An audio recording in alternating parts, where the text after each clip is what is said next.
So if more folks in our workforce prefer women leaders, why then aren't there more women bosses out there? Because we're living double lives. I mean, honestly, we want one thing, but then we think we're comfortable with another, and it's almost like a mind game, right? Like we know that women are incredible leaders, especially because so many women have to multitask, Right. and they have to multitask in different areas of their life, from their home life to their social lives to their professional lives, and they have this balancing act with relationships, which, with from that comes an understanding of communication, and dealing with different personalities. Now, again, this is almost like it's a mental uh, feat that we have to get over, and it's one of those situations that I think, if people to really think about it, like put it into perspective, they'd be like, I can't believe we're being this silly about That's right. this, because it really is. I mean, genuinely, it is. I mean, we are making, and I'm not saying it's nothing. I'm not saying gender's nothing. I'm Right. not saying ethnicity's nothing, but it's surface stuff. That's right.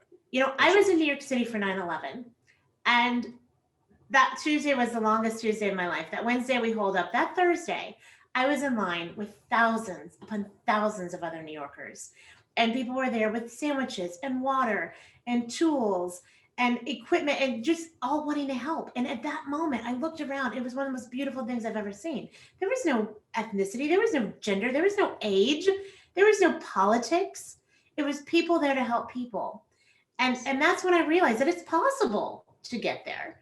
It just takes effort and energy and work and a consciousness, right? And so this idea of letting ourselves be divided consistently, and it's not an accident. I mean, That's right. it's happening. We see it on the news. we're, That's we're right. being pitted against one another politically or ethnically, and it's us actually owning the fact that, wait a second, what I'm thinking makes me different from somebody else.